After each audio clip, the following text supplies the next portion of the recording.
If there's one thing I know for sure, it's that I know nothing.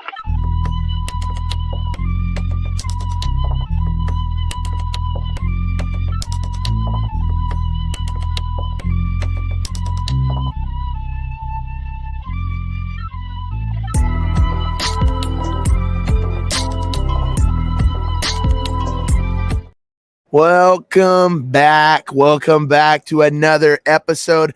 You can't do that. You gotta say welcome. If you're gonna say welcome back, you gotta be like, stop with the shit. Nigga, you told me to do this shit. You're like, keep interrupting me. Yeah, welcome back this week. Welcome back to the last episode about the last UFC of the year. How's that one? You like that one a little bit better? A little bit better than like welcome back. That was not my energy. My energy was at a 7.8. All right. And I want you need to acknowledge that. It was not, you're describing a 4.6. That's not where we were. That's okay. Listen. Vroom vroom, motherfucker. Vroom vroom. You know what I mean? So again, another railroad intro. Beat up the train, Junior. Yeah, I stopped on the train tracks on that one. Let Ethan hit me. So, but I got back in rehabilitation. Let's get back on the road. UFC Vegas 66, Strickland versus Cannonier. Last UFC event of the year. Yes. Overall, overall, the event had the vibe of a letdown event. It was not like what you would probably want to end the year on. I don't think Apex events are fucking letdown, or they have those vibes. Whenever you see UFC Apex is the venue, it's like, oh god. Yeah. So it's a letdown or it's a banger. And then it's a letdown. Yeah. Because I was going to say, but I feel either or, because sometimes I'm like, it's amazing. Here's what it is. The Apex cards that they hype up and they're like, this one's going to be amazing, sucks. The ones that they're just like, here's a card. The UFC's like, yeah, we don't even know who's headlining the card. So we don't know what to do. You know what I mean? Like the UFC PR is just like, who's fighting this week? And those cards have been bangers throughout the year for the most part. Yeah. So, yeah, and this one was a little bit of that and a little bit of not. I will be right off the top. Prelims, guys, if you got absolutely nothing else to watch, go for it. But there's one decision. I mean, there's one finish, which is a submission, which is we'll actually talk about it. That's the one fight on the prelims we'll talk about. But the rest of them were just decisions that just weren't super enjoyable. Like I said, for the end of the year event, if I'm the UFC, I'm a little embarrassed. That's how my last event of the year went.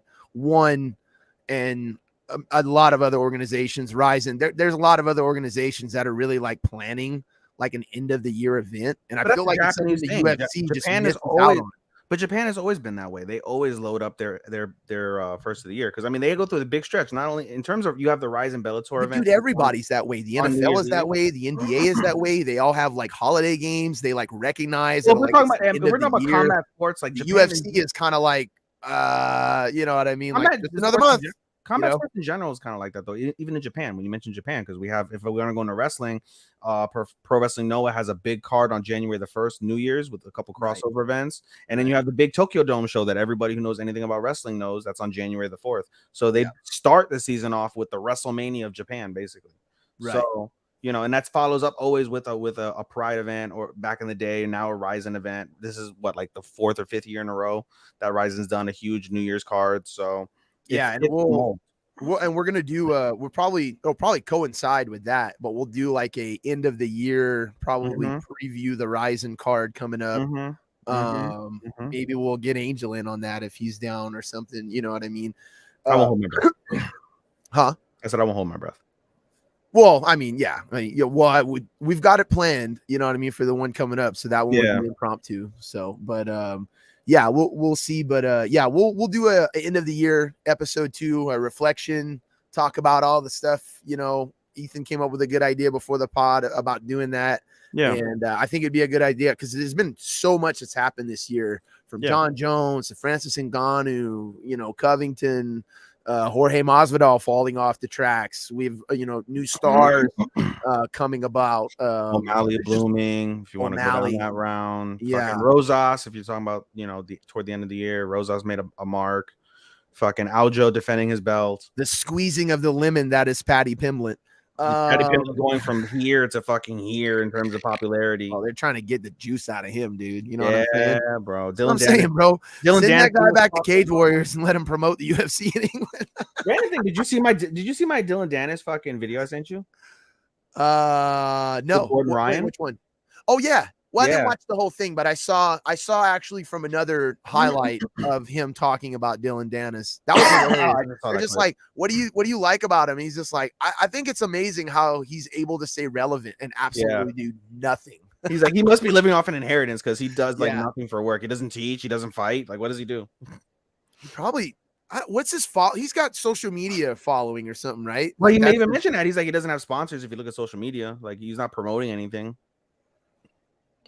Yeah, right. He's not. Oh, no, it's all right. No, I don't think Coker's in the game. I don't think Coker's playing ball with him anymore, bro. I don't think he's got no one. Well, he mentioned he's like, he no one to S off, dude. There's no one. He's still got a Bellator contract, but he's like, he can do whatever he wants. Yeah, and when your boss says that, how does that feel? Yeah, dude.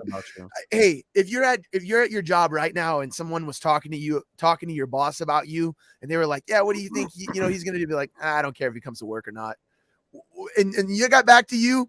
How would that make you feel? You'd be like, "Fuck, dude." Yeah, that's not a position anyone wants to be in. No, you're a piece of shit. Yeah. Yeah, you're like low-level employee. It literally means nothing is depending on you. And I mean, basically, if you're Scott Coker, I'm running as far as I can away from that guy. I'm not giving him any fights. I mean, I would just let him go from his contract, but I think Scott Coker, honestly, is being a little bit of a hero for the community. Coker's not known for. He's keeping him there, and he's like, "Hey, if you want to go get killed by KSI, go for it." But I'm not going to. Coker's not known for releasing people, as far as I'm aware of. He lets them fight out their contracts and just doesn't resign them. No, but I'm saying maybe he's being a little bit of a hero here and just keeping this, this cuck troll freaking inside of Bellator, so he can't go do anything else. I mean, yeah, probably. I don't know, man. He's one of these guys to me. He's the same as like a Steven Seagal or one of these guys who's just like, yeah, I'm really good at fighting or whatever, but I don't have any real proof to show it. You know what I mean? Like Gordon Ryan said, his record in 18 and 16 as a black belt. Like, how do you that boggles my mind? Because as a martial artist, hey, hold on. No, if you know about belted martial arts right now, if anyone's watching, you know about belted, you know that smells bullshit. That means that record right there, is black belt from a legitimate place. Indicative of, okay, so what? But that's indicative. That record for a black belt is indicative of two things. You train at a really fucking good place, and you compete in all the time, and you compete against really good competitors. It's either that or you don't train at all. Black belt is not a fucking real black belt, dude. You're not a real black belt. His black belt is a legitimate black belt. He's got it from a legitimate source. I forget the name, but it's one of the top tier Brazilians. It's funny that you forget the name though. Well, I'm not into BJJ culture, so I don't. I am, and I don't know who he got his belt from. And the same thing, I can't tell you one match I've ever seen him in. Not one. Sorry. Wikipedia.org. Dylan Dennis. He doesn't even come up in the top 5. He doesn't have a picture on his Wikipedia page. Yeah, we don't need to fucking spend a lot of time on this.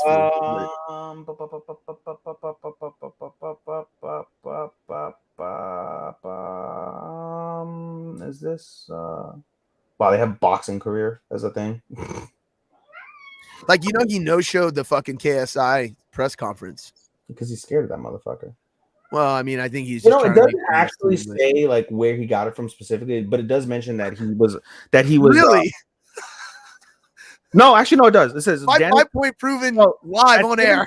At 17, Dennis started making trips to Marcelo Garcia's academy in New York, and at 19, he eventually moved to New York in order to pursue a career in Brazilian Jiu-Jitsu. He doesn't have a black belt under Marcelo.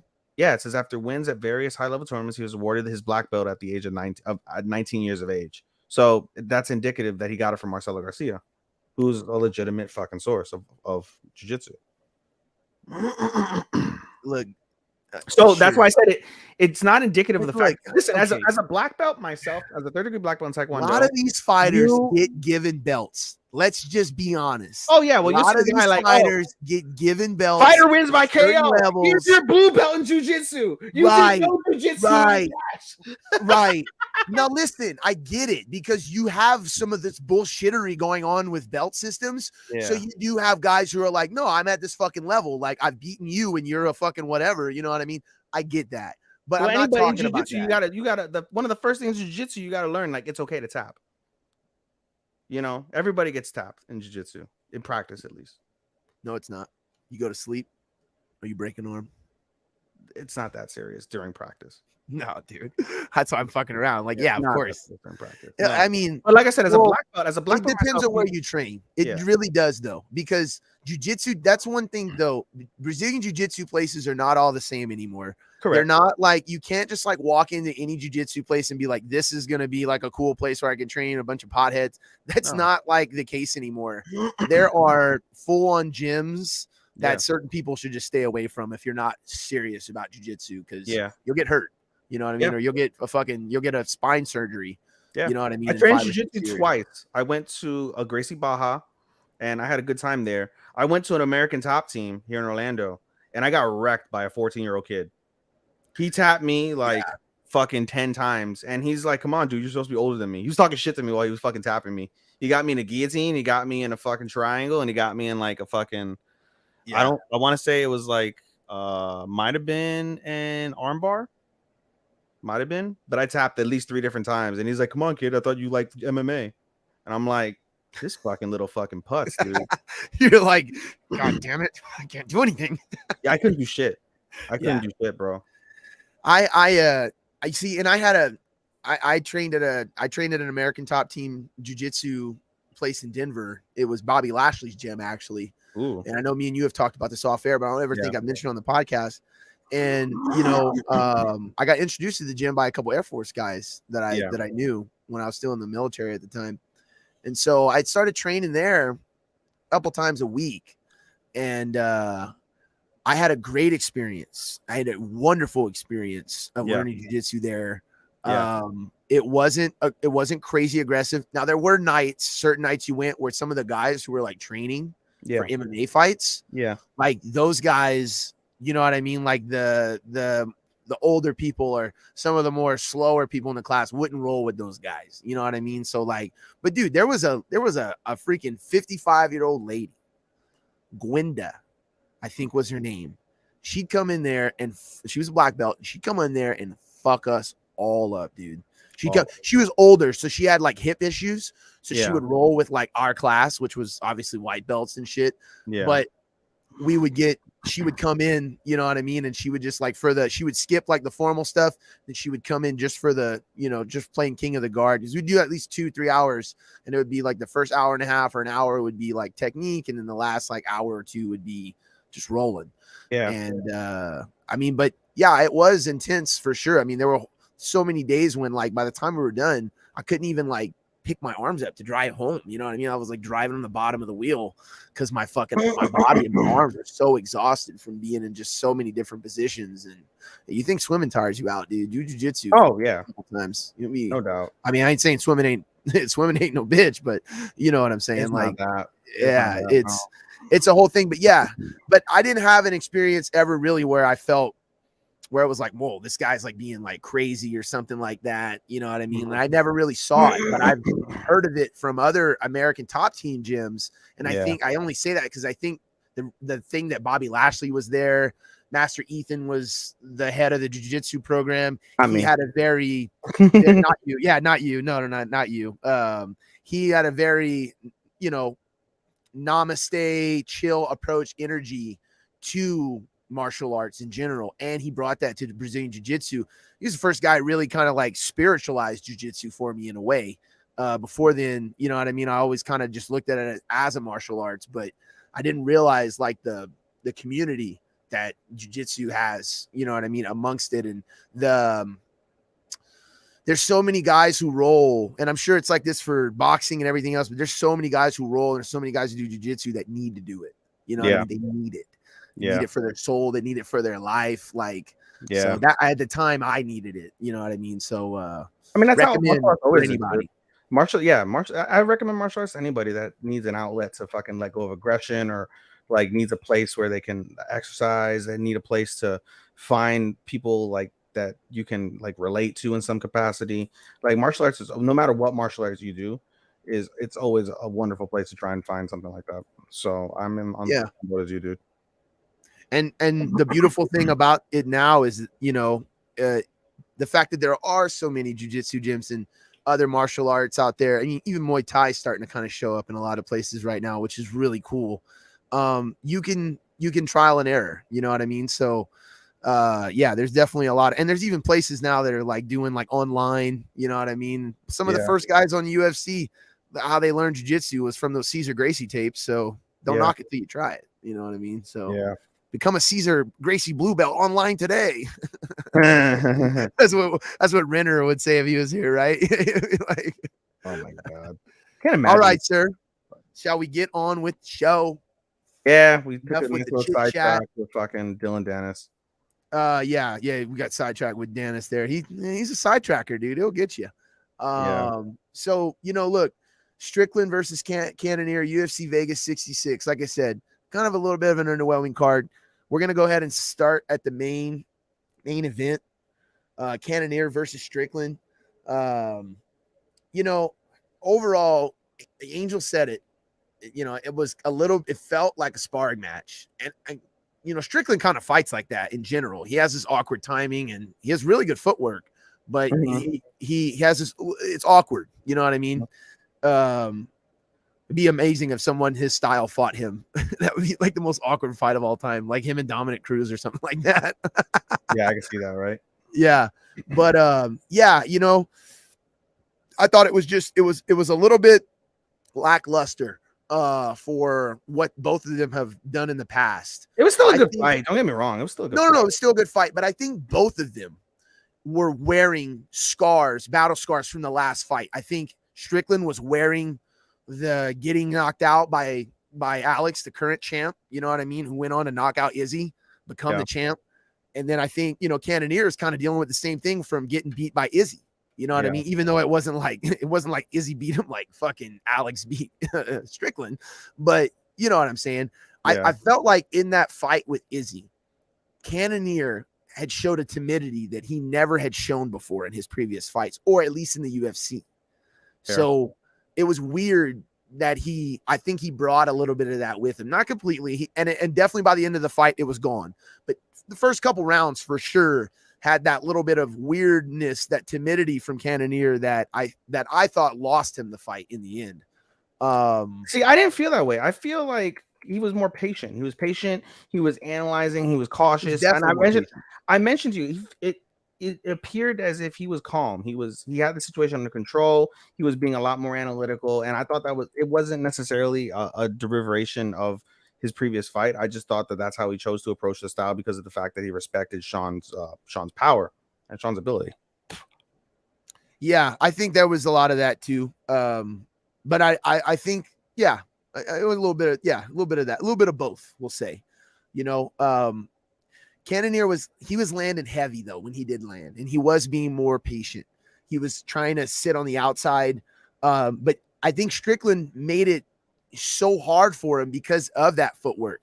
He just kept circling to the outside and kind of jabbing with the left and then coming in awkward. You know what I mean? Almost like stepping over his own feet in a way, so, but eventually, and then, dude, we got to talk about this. That kick to the body that he was throwing. Oh, that definitely was fucking up Cannonier. That was definitely fucking his time all up, dude. One of the craziest techniques you can do, dude. It literally is. It reminds me of like an oblique kick. It's so like annoying, and it's just so and it's so effective. And it's so effective. When he was landing it, there was some times where I was just like, dude, Cannonier must just do 1,000 sit-ups every fucking day in order to have that core to just take it. I mean, because Strickland must have landed like 30 of those kicks throughout the whole fight, dude. I mean, it was aggressive. You know, it was obvious that was a clear part of the game plan. They must have been drilling that. For sure, because they wanted to keep him back. They wanted to keep him back because if you notice, when he wasn't throwing those kicks, or if he might have missed those kicks, Cannonier was getting in. Cannonier was landing his shots when those weren't landing. Yeah. So I'm for assuming, sure. yeah. Well, I'm assuming that's what the camp, saw. They're like, this is the main thing. If this is going to be our main issue right here, if he gets on the inside, which it was, Yeah. and Cannonier and to Strickland's credit, and that's part of why I actually thought he won more, the rounds that I thought he did, because I thought he did such a good job defensively, staying away from the counters, staying on the outside of Cannonier's true power range. Cannonier was throwing shots, but he just wasn't able to get the ones that he needed, I didn't think, and he wasn't able to get there quite as quick as Strickland was. And if anything, like I said, it was throwing off Cannonier's timing, the teat kick, and the fact that it was circling so awkward to the left on the outside. But obviously, it wasn't like a blowout for Strickland. I didn't think at all. No. I'm not mad that Cannonier won. I just thought Strickland had won the fight. But it was so close. And that's what you get when you when you kind of fight that style. I feel like, and I'm the opposite. I feel like I respect what you're saying saying in terms of his defensive prowess throughout the fight and being able to keep Cannonier's worst off of him, but I still felt Cannonier was more effective. Cannonier had bigger moments in the rounds that he won. I thought he was more effective in the rounds that he won. And I admit, like I said, like I told you in the thing, I think round 5 was clearly Strickland. I think round 2 was clearly Cannonier. 1, 3, and 5 can be left up to debate. I thought Cannonier won 1 because of the fact that he had a few brighter moments.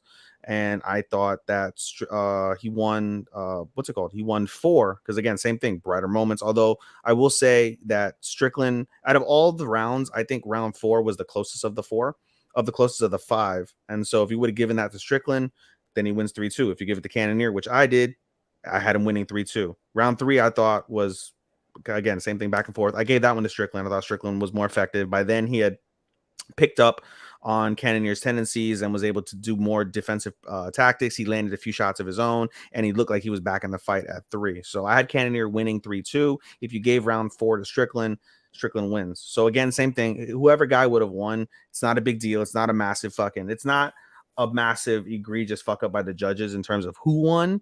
But if we want to talk about the judges, Andy, where in the hell do those 3 judges see 49-46 in any of the directions? Dude, where in God's green earth did they see that? It's Targaryen madness. I don't fucking know. Do you? It's insane. I continue to say week after week, it's crystal meth. I believe that they are smoking rocks. Gotta be under the judging desk before they're watching. Instead of dry ice, it's crack. It's insane. When we talk about the Crosby thing, remind me to bring up seating arrangements for judges, because that's something we need to talk about for sure. But how does trust me? I'll let you deliver your point before I question it. Sure. Yeah, let's get back to it. But yeah, I'm not mad at the decision. It could have gone either way, but the scorecards are fucking atrocious. I mean, I don't understand. What fight were they watching?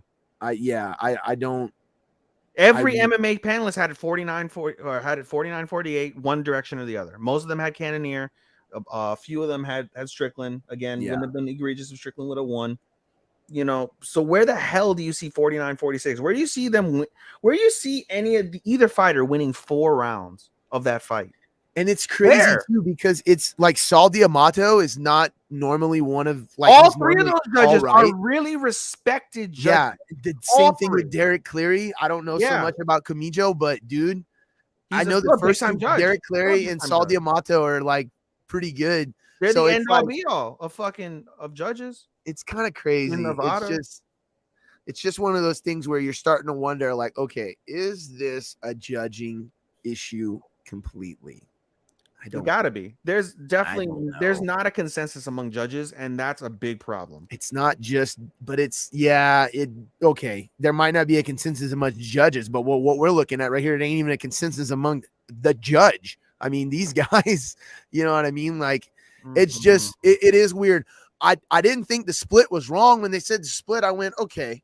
Makes sense. I could see the split. You know what I mean? I thought if they would have went UD, like I said, because of my bias on the fight, I would have definitely said it would have been Strickland.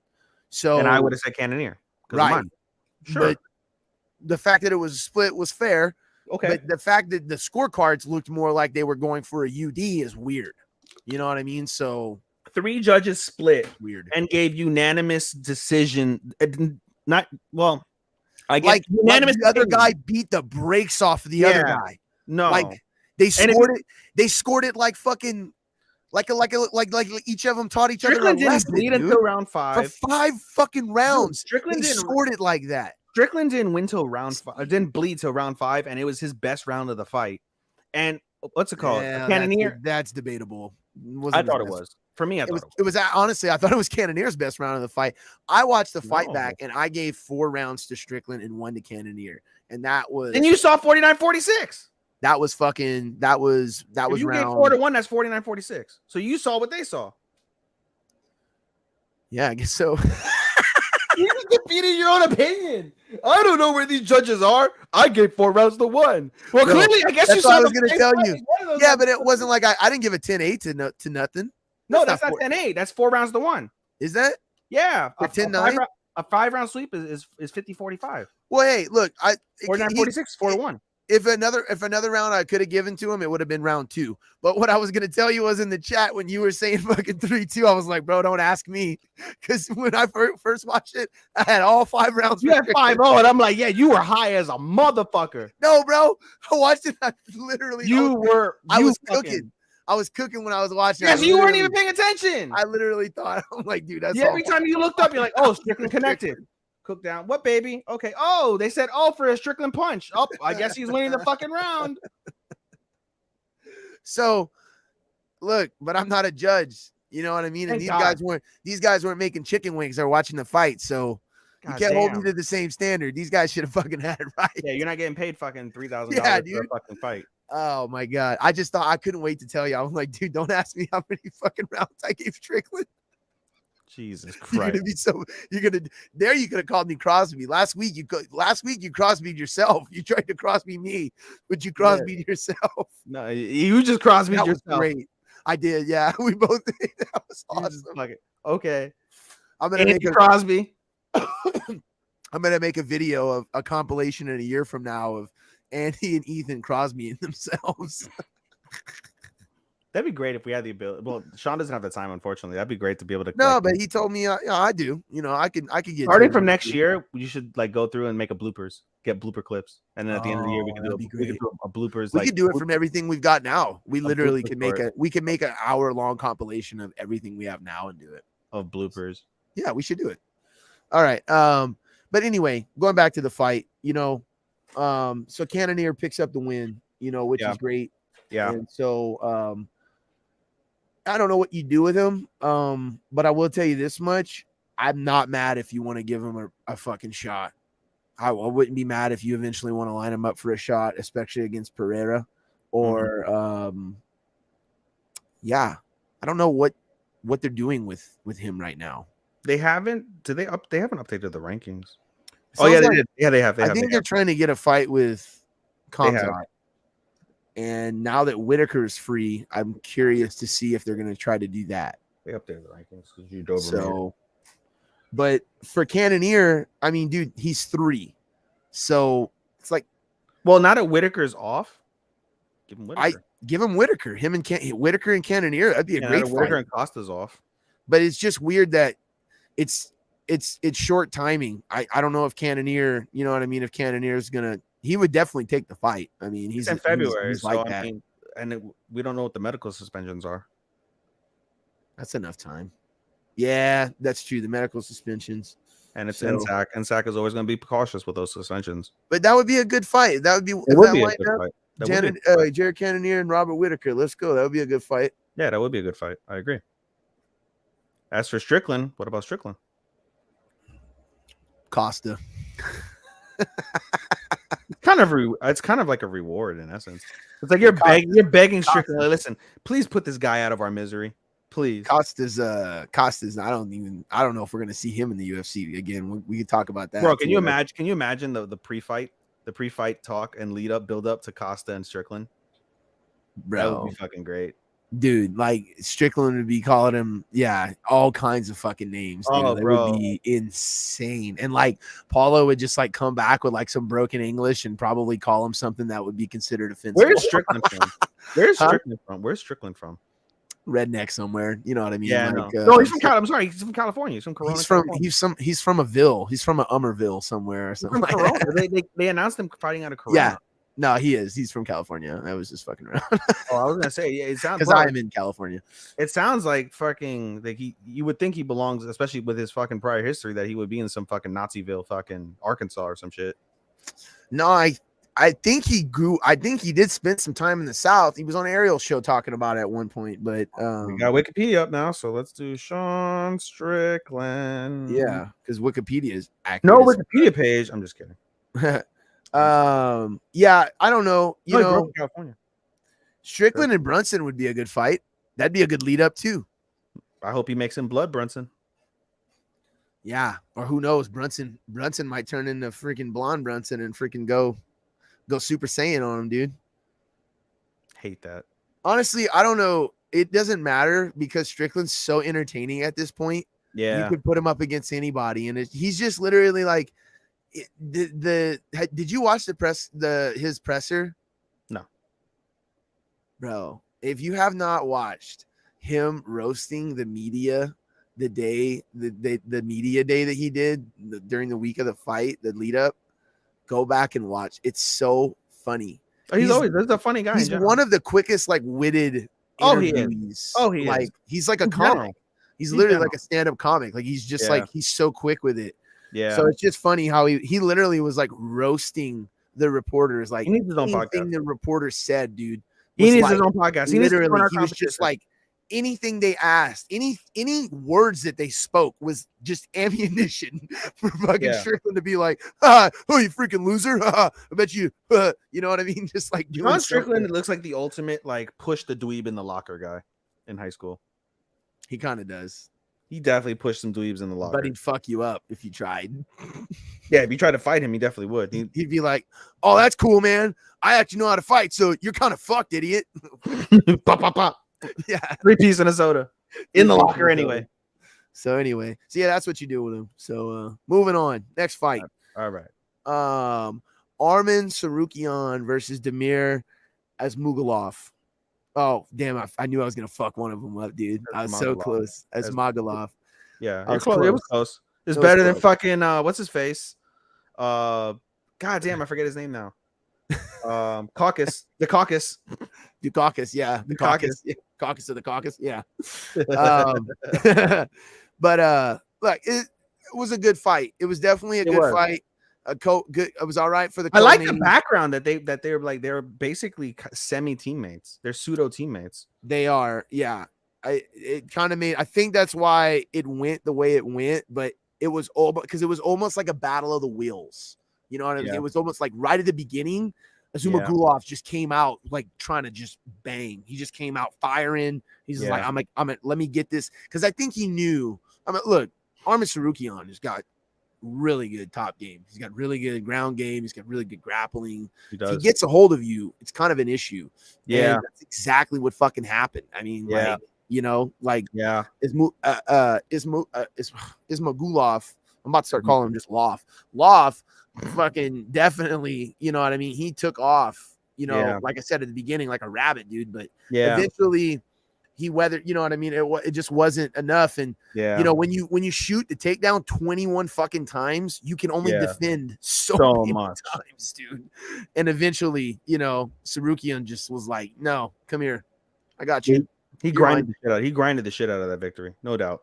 He definitely, like I said, the co-main and main were definitely a little lackluster. So it was not the spectacle that was the rest of the card, but it was still a pretty good fight. I got a good fight for Sarukian next.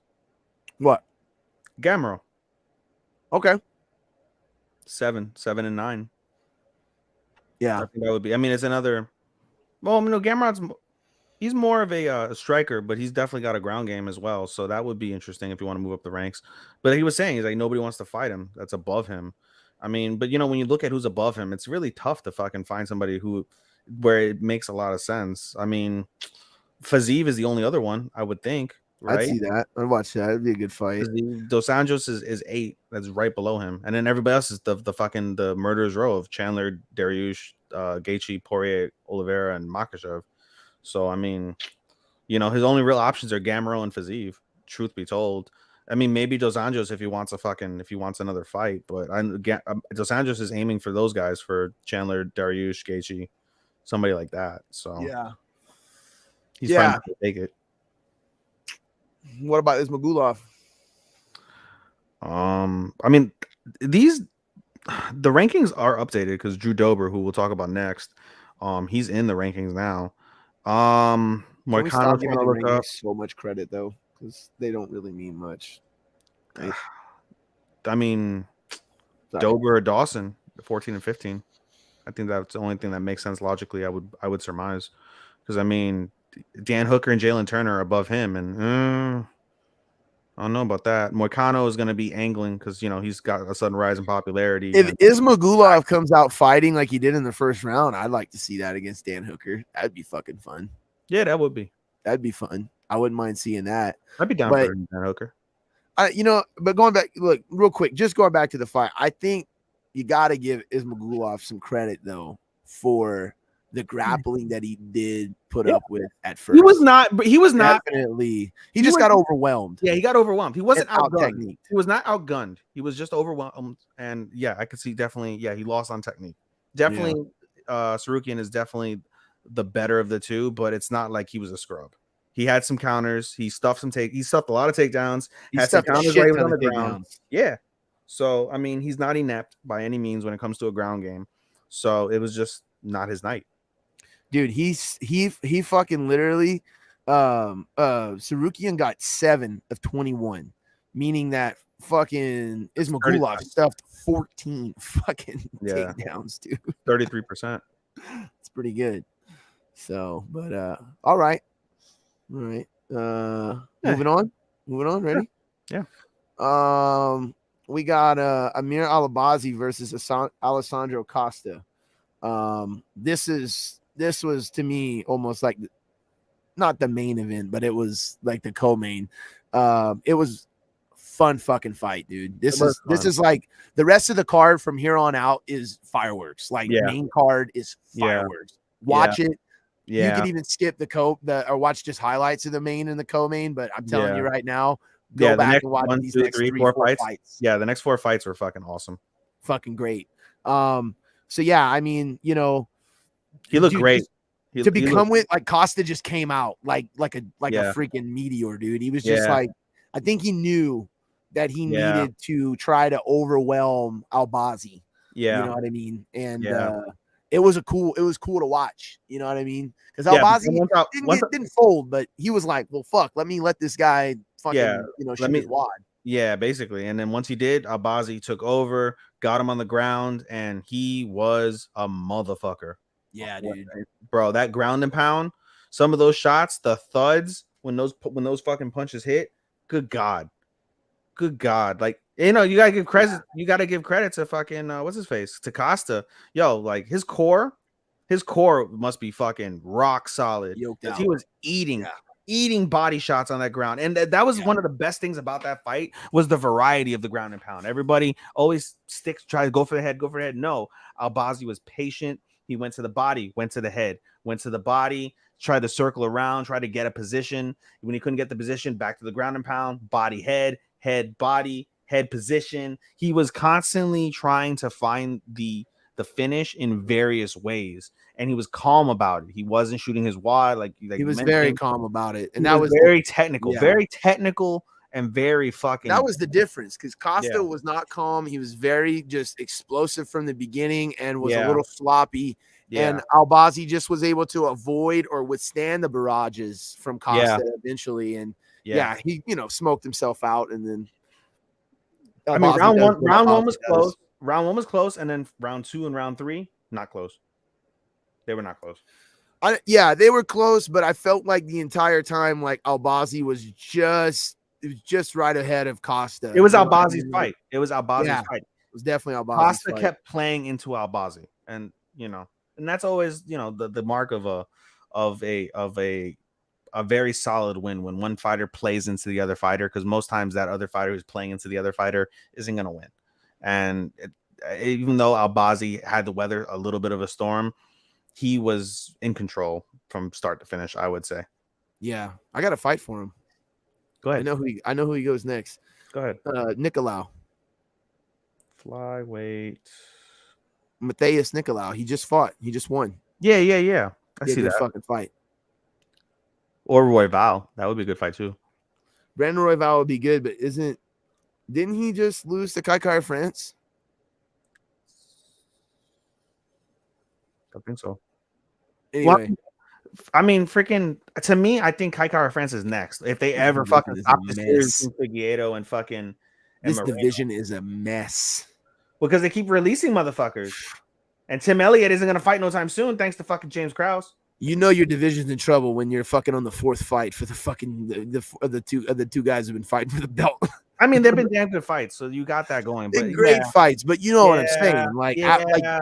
When you spend all that time building up 4 fights, you spend 0 time building anyone else. Everybody else. So, there's no parity. Yeah. There's really no parity from fucking 3 down. I honestly France are like the next one up, but even then they're like still a different level compared to Moreno and Figueiredo. I think Dana's trying to fucking suffocate it again. He's been trying to for years. Yeah, I think Henry Cejudo's the one who saved it, and then once Cejudo retired went or tried to go up, he's like, man. He's the Raza Ghul for the flyweight division. You know what I'm saying? Like he's literally like he tried to sink him before. Now he's coming back the second time to finish him off and kill. Kill Bruce this time and really set him ablaze. So I don't know. I don't know what's going on with the division, but I think Albazi and Nicolau would be a good fight. Let's see who gets up there in this flyweight trap. What do you fight if you're in flyweight? First off, they gotta get rid of First off, they gotta get rid of women's featherweight. Yeet that shit clear out, and then fucking. There is no women's featherweight. You gotta yeet it. There isn't one to yeet. Retire it's that not belt. even existent. Retire that belt. You're only doing it for posterity's sake, so Amanda can walk out with 2 belts. When Amanda retires, the belt retires. The division retires. That's what it is. That's ridiculous. It is so fucking ridiculous, dude. Like to this day, just fucking irks me. This is a waste. Every time I look at these goddamn rankings, it's a waste of code. It begots itself. Her face there in this blank space is a complete waste of code. It begots itself. It's literally like, the UFC brought in Cyborg, made one division for one person, and it's literally what 5-6 years later, literally still just for one person, and it ain't even the same fucking person. How crazy is that? It was supposed to be for Cyborg, yeah. How insane is that? It was supposed to be for Cyborg, build a division off of Cyborg. Cyborg didn't even stay in that division. She fucking went heavier or something, right? She stayed in that division. She stayed in that division. Oh, she did stay in the division. But anyway, but she had the issues with Dana. And the first couple fights, remember, they were like, it's 140. We're going to do 140. They didn't want to give her the 145 for some fucking her first fight was 140, and then she's like, I can't do this again. Yeah, and so they gave her the 145, and she stayed there. She won the belt, and then she lost, and then she had the issues with Dana. She split, and now she's champion over at that was a mess too. That was a whole mess too. And then you create the division for this one girl, and you build no talent in between. You don't bring anybody in. The biggest name in the division isn't even in the company, so it's just weird. You know what I mean? Kayla Harrison is fighting for fucking PFL. She's the biggest name in that division, so it's just weird. Weird stuff. Anyway, does Bellator have a flyweight division? I don't even remember. And that tells you a lot. Who has a flyweight division? One FC. You read my mind. If can you imagine these guys in one? Oh, that would be fantastic. All these guys. Honestly, no. I think a lot of them would get murdered. You think? Yeah, because one's flyweight division is full of fucking Muay Thai and kickboxing killers. Oh yeah, it is. It is for sure. Like and the most of these guys. Some of these guys, Kai France, a couple of these guys like that. Most of these guys are wrestlers. The top, something? I think the top 7 would be fine. You could put Matt Chanel in there, even though he lost. The top 8, I think, would survive in Bellator. What, Papa? I think Brandon Moreno would go over there and have a hard time. I don't think he gets smoked in every fight. Bro, DJ went over there and had a hard time. Yeah, I know. DJ. I know. And DJ murders all these guys, by the way. Still now. Does. Still does. Still does. Still does. So 100%. fucking that's what I'm saying. Like, that's why I said last podcast, Chatri was almost just like, come over. Dare you. Please. I'd love to We'll give you the oversized contract. You'll need it to wipe your tears. You'll need it. Yeah. You'll need it to wipe your tears. You need the take that $100 bill and just stuff. We got investors, so don't really care about it. Go for it. That's what we need. We need investors. Oh yeah, that's definitely what we need. We definitely need to fucking be accountable to a bunch of people for money. Can you imagine? We'll have to worry about setups. I'll have $1,000. That'd be the worst mistake they ever made. I can tell you that right now. For real, bro. Imagine if we came up on Joe Rogan money. Bro, we would be doing fight companions in Russia. Hey, and exactly, me and you both were like, you know what? Not bad deal. That's exactly why you don't give us the money. Bro, you'll see me in the finest North Face.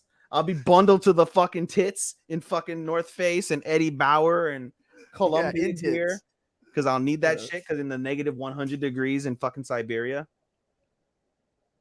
Nope. Reporting right outside the gulag. I'm not fucking getting nuked by my own country while I'm watching a fight, dude. No way, bro. Right? I'm staying here.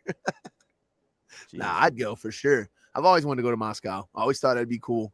Go check out the Red Square, go check out where the Germans took over at one point and then lost again.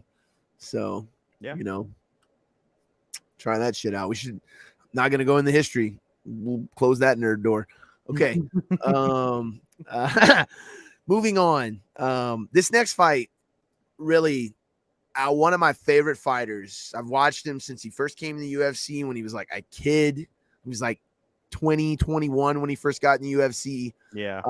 Alex Caceres has been one of the top guys to watch out for a long time. Every fight of his is fun. I've always and that's Alex a perfect way to describe his career. His career's been fun too. Just anybody that mimics the Taekwondo background, for me, I love. That's why I still love Stephen Thompson. Alex Caceres has been like that.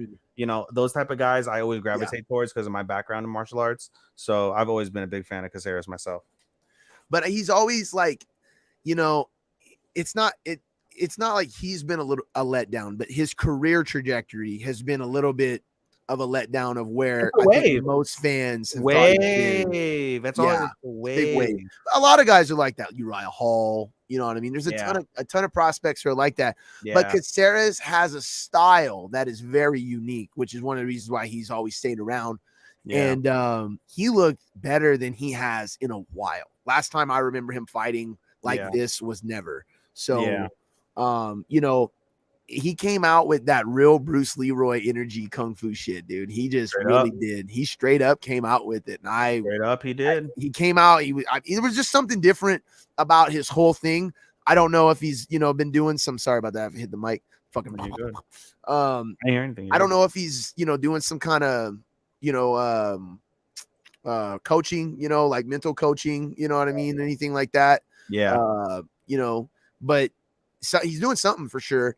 Yeah. He landed, one of the most beautiful jab, follow up with a question mark hook, kick that I've ever seen. It was just so flawless. It was a follow up. And I really liked the commentary from Dom when he mentioned when he broke down how he threw that kick. Yeah. He threw it off. He was setting it up. He knew as soon as he missed that punch, let me follow it up with something.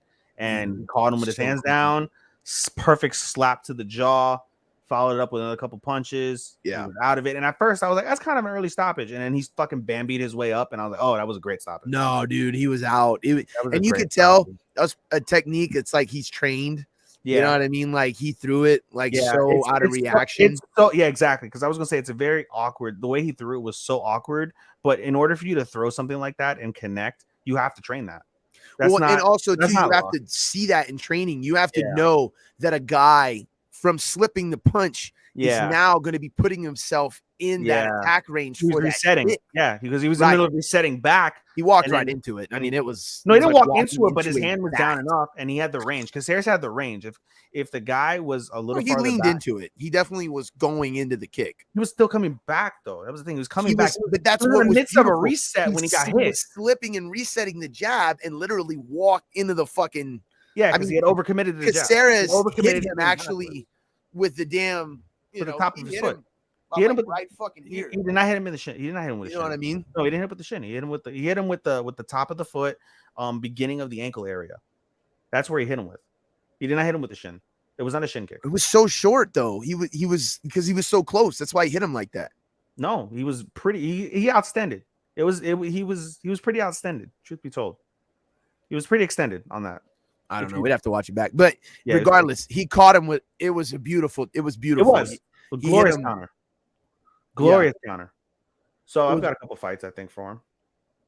Well, and then too, but before we get to the fights, before he even hit that, dude, his performance was masterful. He literally was evading. He was in the fucking Matrix for this one. He literally was evading things. He was so much quicker. He was countering perfectly. Yeah, he was very stepping sharp. in. Sharp, you know what I mean? Quick. Sharp and quick.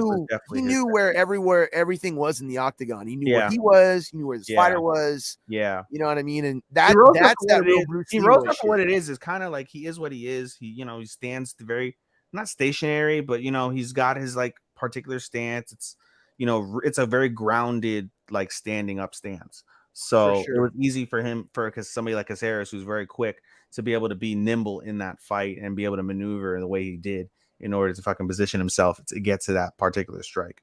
And like you said, just the reaction time to be able to throw that at the time that he did, the way he did was wonderful.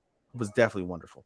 I mean, I'm sure he trains like that all the time. And that's the other thing you hear about him. You hear that he's one of these guys who's just like absolutely incredible in sparring. He's got one of these styles that's just, he's just really good at countering. He's really good at movement, understanding distance, but hasn't always translated into the cage. You know what I mean? I would say if it had, he would be like at a level of like an Izzy or even a Uriah Hall, striking wise, striking level wise. And I'm not talking about like he'd be Izzy's I'm just saying Izzy's different. Izzy's just on a different level in terms of striking. Uriah Hall, though, I see that. I don't think so. I think Izzy's on a different level, but I'm talking about if he was unafflicted by these other things in his career and stuff like that, I think he would graduate to that level in his own style. You know what I mean? Izzy just has a different style. You know what I mean? And he's a master. Yeah, that's fair. Okay, that's fair. But who do you see him going next? Because what do we do with him now? It's kind of interesting. Ige. Okay. Yeah. Dan Ige. I like that. I would love to see a Dan Ige fight. Edson Barboza would be another great fight. I think Barboza would win that. Oh, Edson Barboza would be a good fight. A very tough test. I like the idea of Dan Ige a little more. I agree. And Sadiq Youssef is another solid one as well. That's 12. Bryce Mitchell's kind of fucked at this current moment in time, so we can't say Bryce Mitchell. Yeah. Well, I wouldn't be actually. If I'm Caceres, I wouldn't take that fight because he's just gonna fucking grab you. After the last fight, he's gonna be. I'm very curious to see how he bounces back. I'm very curious to see how Bryce Mitchell bounces back, if he does bounce back. What if he just goes? Well, it depends on if he believes in gravity, how much he'll bounce. So, fair. That's fair. I think good ding. Good ding, sir. Good ding. And I don't know. I could see that for Caceres, but he just said, and you're right too. Yeah, I'm watching it again. He definitely caught him on the edge of the ankle. Yeah. You know what I mean? Yeah, he was moving away. When I remember it for some reason, I thought he was moving more to the left. Not all head kicks are shin kicks, brother. That's true. That's very true. But when they are shin kicks, they're fucking sweet. Shin kicks are for sure more powerful. Obviously, it's the harder part of the bone. When you slap somebody with the top of your foot, you're doing it for effect. You're doing it. Let me phrase that. When you are in a like traditional martial arts, when you slap with the top of your foot, you're doing it for effect and sound. It's not nearly as effective compared to when you hit with the ball of your foot, or if you hit somebody with your shin or your heel, obviously the harder parts of that region. So the fact that he was able to down him with the top of his foot shows you a few things. It shows you perhaps Arosa's chin isn't up to snuff. Could be how powerful the top of his foot is, because it's still a powerful kick when you hit it right. So it could be just how powerful. The technique. It's just landed so beautifully. Yeah, for sure. Sure. So that's another thing I was going to mention. So yeah, it tells you a few things, but yeah, it was still a beautiful kick. Caught him at the top of the foot, right in the jaw, stunned him, hit him with some follow-ups. It was a wrap. So awesome. Yeah, and it really was, like you said, that wasn't necessarily the shin, but dude, there's something good about a good shin to chin. Always. Just like Always. I like sweet shin music. You know what I mean? Sweet I shin. mean, to me, the best shin kick of all time. Better than sweet chin music, in my opinion. I feel like the best shin kick in UFC history for me, though, still is fucking Holly Holm on Ronda Rousey's neck. It's the best one ever. Best one, dude. That shin to neck. She got spinal bifidus when she fucking got that. You know what I'm saying, dude? Like, dude, that thing, that kick was vicious. She kicked that bitch in the carotid artery and went night night. Crazy. Shame on you, Edmund. Shame on you, motherfucker. Head movement. Shame on you. What you did to that girl's career. Where is he? I have not. Who cares? I have not seen him. Who cares? Fucking fuck him. Head movement.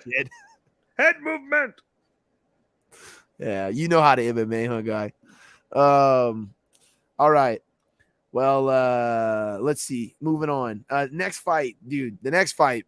Fight of the night. Fight of the night, dude. Bobby Green versus Dober, huh? Did it win fight of the night? I don't know, actually. I don't remember if they won fight of the night or not. I don't even think Dana was there. Yeah, I was gonna say, wait, Dana wasn't even at the press conference, but no, he was. He should have won fight of the night, if anything else. Yeah, Bobby Green versus Drew Dober. I mean, dude, what a fight! Like, just a fun fight. Bobby Green just himself piecing him up. Bobby Green was piecing up Drew Dober before the end of that fight.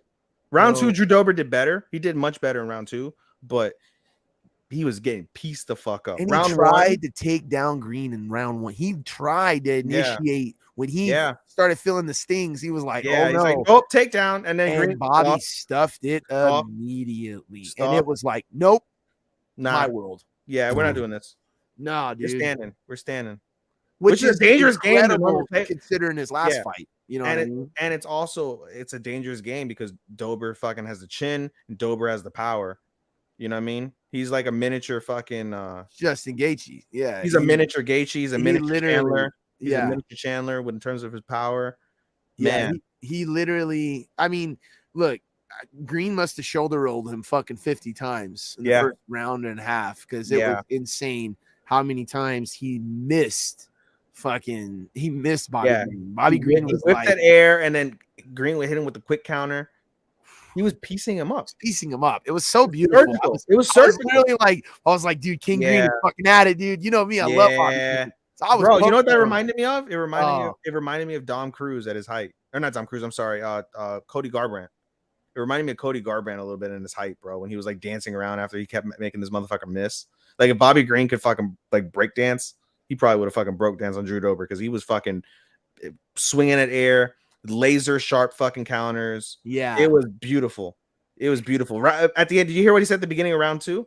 You remember what he said? He looked over at Dober. He's like, "That was fun. Let's do that again." Yeah.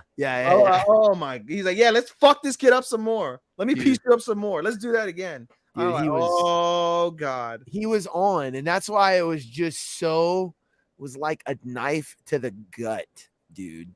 When it started becoming a little more apparent that, like, miniature Justin Gaethje was just gonna get his head fucking.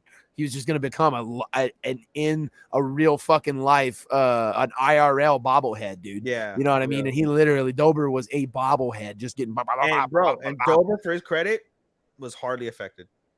Well, yeah, because also Bobby doesn't throw fucking thunder like he throws it. No. He's more of a technical boxer, and he's not gonna load up on every single punch. You know what I mean? But he doesn't load up until like he knows when to load up, though. Yeah. It's not like Bobby can't. Yeah. I just don't think. I think he was having too much fun with Dober, and just started. He. I mean, but you can't even say that. It was his game plan was flawless. Dober just went in there, took a fucking couple jugs to the head, and was just like, I don't care. And got in eventually enough to hurt Bobby. The finish one, dude, he took one, slipped the other, and then he hit him with the counter after the slip. And boy, was that a counter. Damn, dude. I thought it was the left at first. He hit him with the right. Right. And Green just sunk to the mat. Sunk. Knees gave out, smacked his head, and he got hit up with a couple follow-ups as well. Green was like, what the fuck? Why is it over? Why is it over? And he was snapped out of gone. it quick. He snapped out of it quick, but he was like, Yeah, why he is it was over? gone. Why is it Yeah. over? And he's like, dude, you got knocked the fuck out. And he's like, oh, what the fuck? I got knocked out. He's like, yeah, you got knocked out, son. Yeah. And credit to Green. Green went over to him afterwards, fucking gave him a hug. Like, Oh, it's dude, Bobby that was Green, crazy. man. I He can't knows believe it's a it. fight. He knows what it is. Yeah. You know what I mean? Like he's just dude, he's just a dog. He's Yeah. a real fucking UFC dog. You know Yeah, what I he puts mean? he wants to put on a show, make his money. Yeah, he's fucking Respect. great. Yeah. I love Bobby Green, dude. He's Yeah, just for sure. it's nothing. That's like even though he lost the fight, he almost didn't even lose the fight. I mean, he literally was fucking murdering this guy. You know what I mean? He just got caught. So, which happens to everybody eventually. Yeah, the best of them. And which Bobby Green is. Did you hear what Dober said in the post fight? No, I about in the middle of the fight.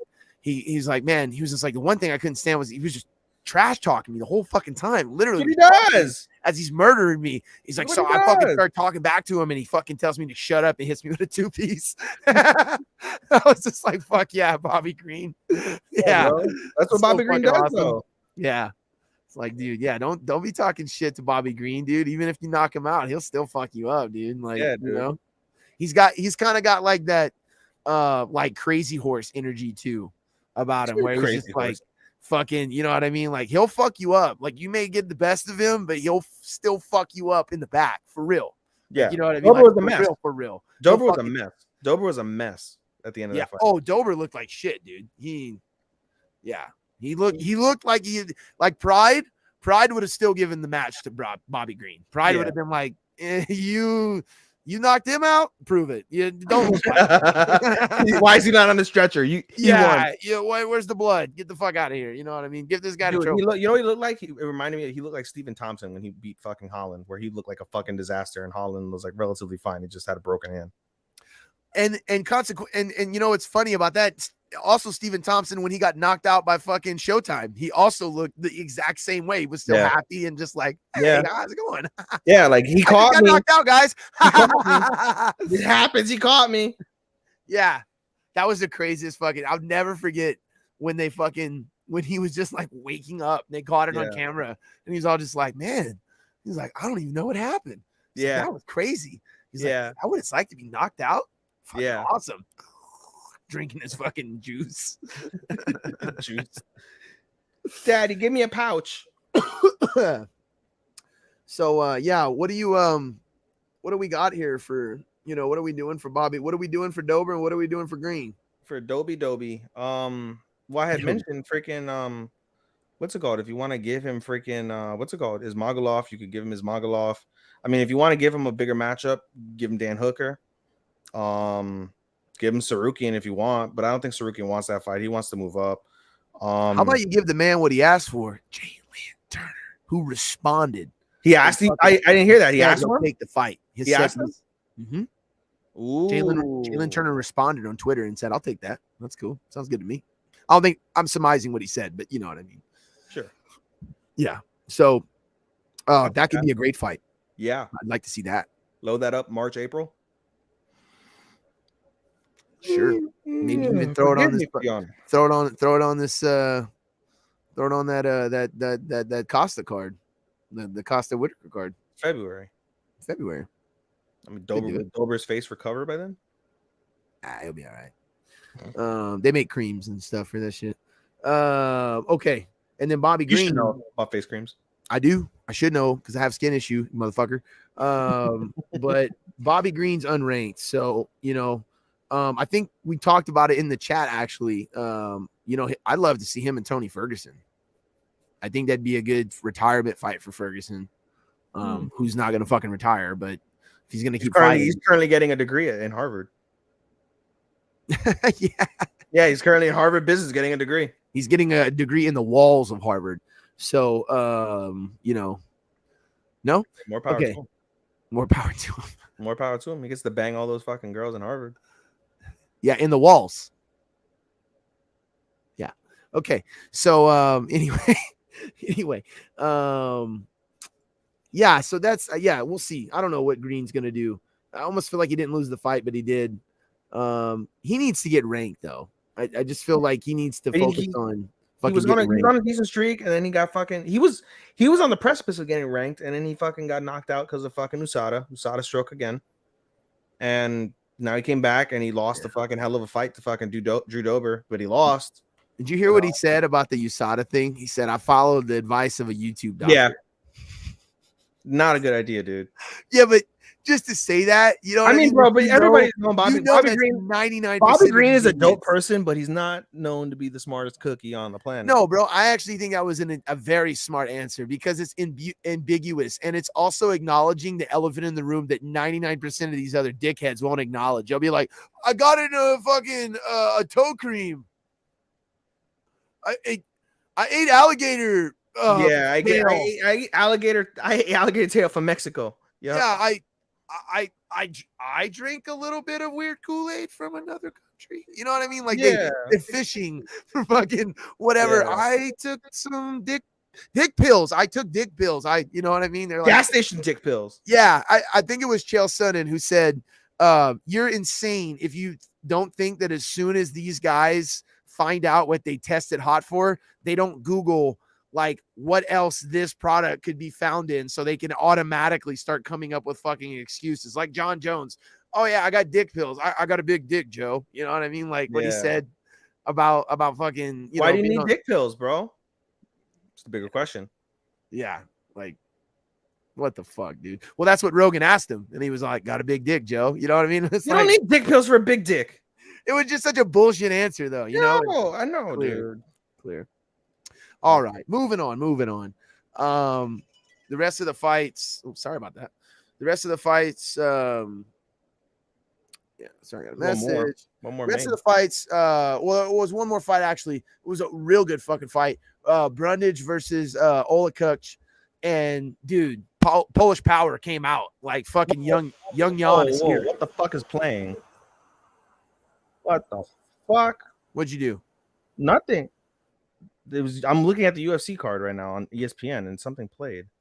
Whoa. Okay. I refreshed and it's gone. All I did was click on it to scroll down and it started telling me about a fucking commercial. Ah. Great. Wonderful. I'm glad you brought that up.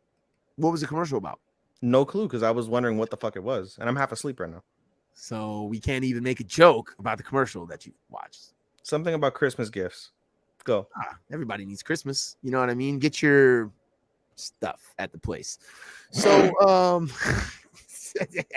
Polish Power. Dude, random thing. I think I've spent more money on Christmas gifts this year that aren't gonna be actually given on Christmas than because I spent money on you.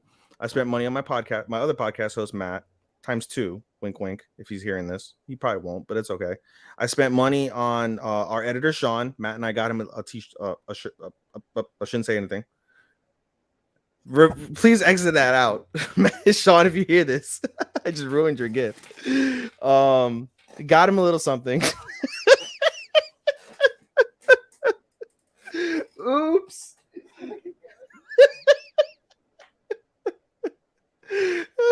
And he's losing his shit right now, guys. For this fucking guy, dude. Guys, this fucking guy. Fucking. No, you didn't, bro. Got him a little something. Anyway. I like how you're like, let's take this. This is live. Cut it in post. And you're the one who wanted to go live. So I know, that's fair. Who else? So you, Sean, there you go, Matt ×2. Anybody else's gifts you want to ruin? My friend's gift. Got her something nice. She might be watching. Not gonna say anything. Definitely that one viewer might be her. Let me see where the one viewer is coming from. It is coming from your page. It's coming from Twitch. It probably might be this person. Okay. Anyway, who else? I bought my fucking parents and my aunt fucking tickets. That then I already bought them. So I was like, "Oh, Merry Christmas! I got you these fucking $200 tickets. Fucking Hamilton ×2. My dad took him to the fucking Giants game." Bro, wait, are you just blowing fucking gifts right now? Bro, I'm like, this is the most I've ever spent on people. Like, no, but are you just like telling everybody what you got them right now?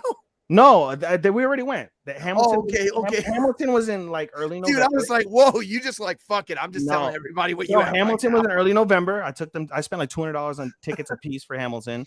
I spent like almost I spent $130 on fucking tickets to the football game for my dad and I.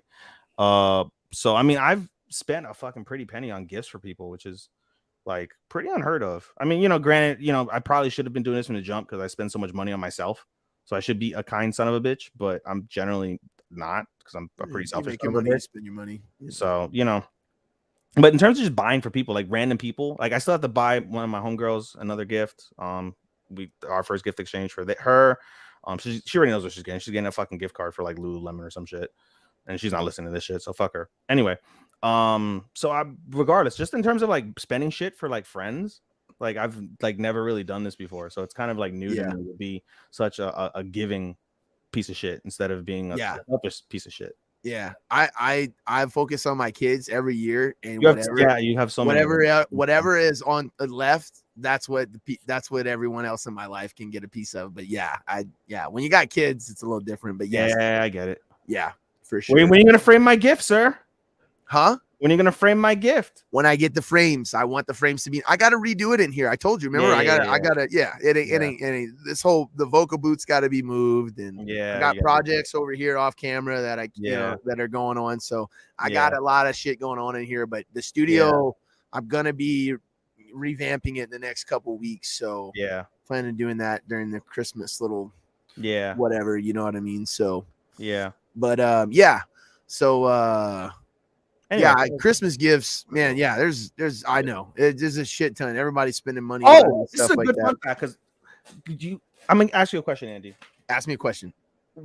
Fire away. What is the total amount that the average American spends on Christmas every year? Dollar amount, average. The average American. The average American on Christmas gifts for everybody who they buy Christmas gifts for. What is the dollar amount that the average American spends? God. I'll give you 2 chances. I almost want to give you like 2 income guesses because I'm like, I know like what like most low income people would probably spend, but I'm trying to think of the average. Guarantee that's not the answer. Right. That's what I'm trying to think of. Like the average would be. I would say I don't know, fucking, and I mean, to me it seems like a lot, but fucking. $700, $750. A little close. You want to try again? 1,000. I'll say 1,000. Bingo. Okay. All right. The average American spends $1,000 on Christmas gifts for people every year. I call horseshit. That's not the average American because the average American, like you, are probably spending like maybe like you and I should say, are spending like like 200 to 400 maybe. Most people I know are not spending that much. Like in my mind, when you said it, like I'm thinking of my own self. I'm like 500 would be a lot. Not insane, but 500 would be a fuck ton of money to spend on gifts. It would be, but it's like it's so skewed because you have the families that are like, well, I couldn't get you. I got you a single toy that was like $10. That's a Christmas gift, and then you have fucking Joe Blow that bought his fucking his girlfriend a fucking Porsche for fucking Christmas. That skews the fucking numbers up. Like you got fucking Al Habibi in fucking Saudi Arabia buying fucking whole mansions for people. Like, that's gift number one. I would think average Americans, average everyday like Americans, like middle class, like you've got to be anywhere from like 350 to 5. Yeah, you know what I mean? When you consider how much, because it's not just like gifts you have to spend money on for Christmas. It's like the hubbub of everything's more expensive, and there's just a bunch of stuff. You usually have like food, like I know like a lot of food, so much food is purchased around this time, you know what I mean, prepare for like those big meals and stuff like that. So that's a lot too, it's Christmas that's why they say it's like, what, a $6 billion industry every year, once a year. It's funny because it's funny you mentioned the kids because I was telling my friend because I bought in the last like 2 days, in the last 3 days, I've spent like $500 on sneakers for myself on 2 pairs, and it's like, oh bro, like these are coming out, and he's like, dude, I got gifts to buy for my kids. I can't fucking spend money like that. I'm like, you maniac, dude. I did the math. In the last 3 months, I bought 6 pairs of shoes and spent approximately $1,000.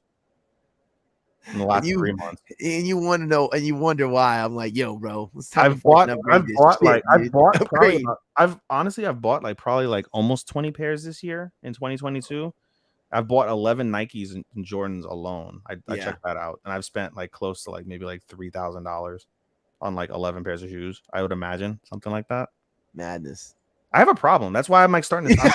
I 100% admit I have a problem. You're like, I probably spent like $3,000 worth on shoes. I have a problem. I have a problem. That dude. was perfect. I have 170 pairs of sneakers. I have. That's why I'm trying to sell them. I'm like literally going through. I sold one pair.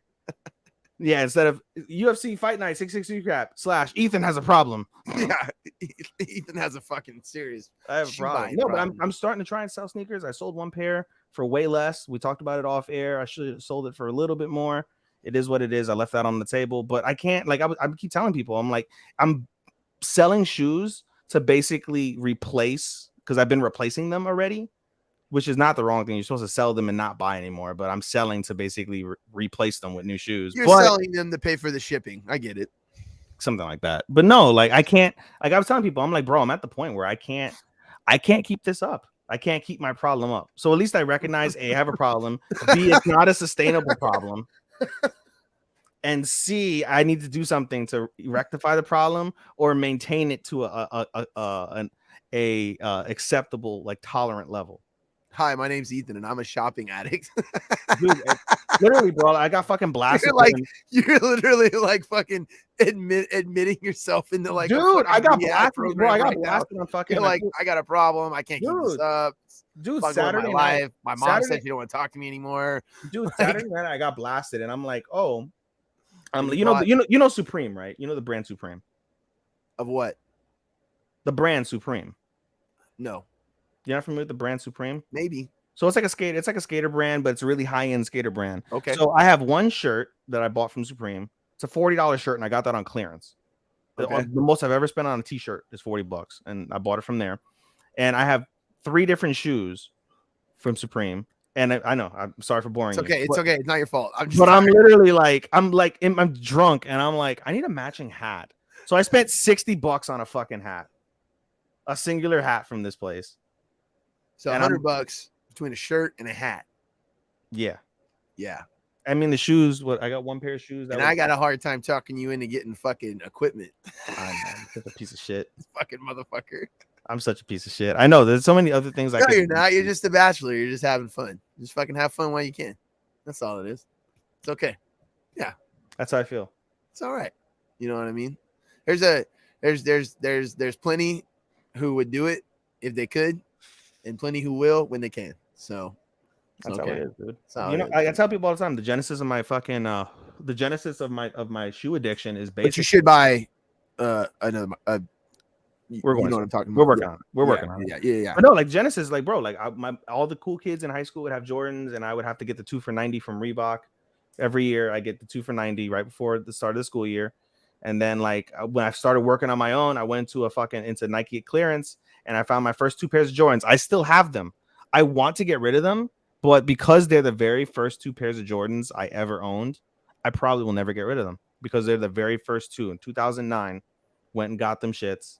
Got them on sale for $130. We'll never get rid of them. A pair of Upstain 12s and a pair of military blue 4s, B grades, both of them. And would you say that was a smashing deal that you got them for? Yes.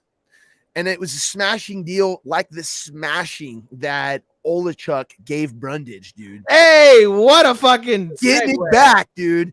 Get a segue. And Brundage, dude, going back to this fight, seriously though, when Brundage, that's the second that Olenek grabbed him, it was over. It was just like he grabbed him, Polish clubbed him to death. It was Brundage was doing great early in the round. He was doing great early in the round.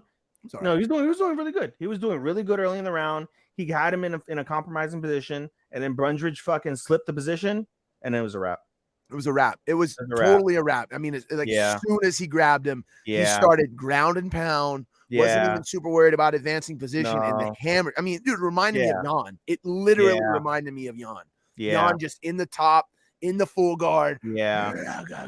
Just raining down some Polish. Yeah, he ate a nice head kick early in the round. Fucking and he fucking ate that shit. Got caught in the compromised position, swept him. Yeah. Be nice sweep, swept him, and then fucking hit him with fucking clubs, and that was a dub. Full He on ate that head kick, by the way, like, you know what I mean? Like you drink coffee. Yeah, it was like, oh, this is a nice breakfast. Let's keep on going. Got any that was around the time with that? That was around the time he got caught in the clinch, I believe. It was like pretty close to the time he got caught in the clinch. You hit him with the head kick, caught him in the clinch. Not necessarily the best idea you would think after you hit somebody with a nice leg kick, but not the worst either. Caught him in the position, thought he had fucking control, got swept, got fucked. Yeah. Pretty yeah, perfect. Bang. Back to my problem. So that's back to your problem. Yeah. No, but yeah, that pretty much rounds up the main card. Like I said, prelims pretty much sucked ass. I didn't watch the one fight I'd like to bring up on the prelims, which the only reason I'd like to bring it up because I do think it has some implications down the line. There is a guy on the card. He does hail from the mountains of Dagestan. Saeed Nurmagomedov. What a last name! I've never heard. Actually, not Khabib's cousin, but still blood. I don't understand that. So, dude, you should just someone try to explain that to me. Side note: you didn't notice your video, but you were like, side. No, and I can't explain that. That's literally what your video looked like because it was catching up for a second. You're like, I can't explain that, but it is. Yeah, that's literally what you look like just now. For those who are on video, check this out. An hour and 20 minutes into the show, you just see the thing I did. Anyway, yeah. You know, at first I thought he was going to get I thought they were going to whip him. You know what I mean? When he got back, I thought the Dagestanis are going to be like, okay, you're going to be living outside with the bears for a few days because you let this motherfucker out wrestle. How about that video I sent you with the bear in Dagestan? With the bear pushing the tree while the guy's fucking eating fucking. One guy is like fucking eating fucking jabs and punches to the core. Yeah, he's doing a fucking leg sweep as well with it, and the guy's fucking rolling with it. Leg sweep. Leg sweep. And the bear is just fucking pushing on the fucking branch. What a fucking video that they trained a fucking bear. Yeah, they're just fucking pulling the branch. You should put that on the MMA page. If I gotta find it again, but yeah, if I find it, I'll put it on there. Yeah, put that on the MMA page. But yeah, it was an incredible video, and it was kind of like I said, it was almost like they were going to give him to the bear. Yeah, he was not doing super great in the beginning. Yeah. And if anything, Karmakhanov was really giving it to him in the grappling department. Like I said, I don't think this guy is not a Khabib Nurmagomedov. No, he's a different Nurmagomedov, if you know what I'm saying. They're still blood related. He trains with them still. So he fucked somebody's sister. He's there. You know what I mean? I definitely think. But yeah, what a grip! I mean, gorilla grip. He was getting. Like I said, he was getting outpointed. He was getting outworked. Yeah. But when he had the opportunity, he took advantage. And squeezed the shit out of him. That was the one. Like I said, that's the one fight I'd actually go back on the prelims and kind of watch, just because you're like, whoa, I've never seen a guy with the last name of this dude getting handled like this on the ground. So that in itself is kind of cool to watch. But then, like I said, he gets great value Nurmagomedov. Yeah, great value Nurmagomedov, dude. But he got the great value out of the second round because he snatched him up, dude. It was tight. There was no room for error. Yeah, you know, he was trying to avoid the gulag at all costs for sure. Oh yeah, you know, which he might still go to a couple weeks. You know what I mean? No, he'll probably just go to the outhouse with the bear. It was round 2. He's still that whole first round and the first 3 minutes of the second round was still kind of embarrassing. When we get home, you spend one night with bear in cave before training the next day. For sure, dude.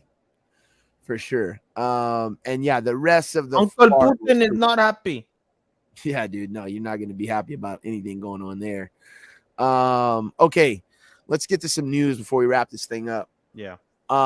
Big thing going on right now is this Crosby ban. Yeah. And the big thing with judge positioning. I remind you. Yeah. The big thing with they're banning.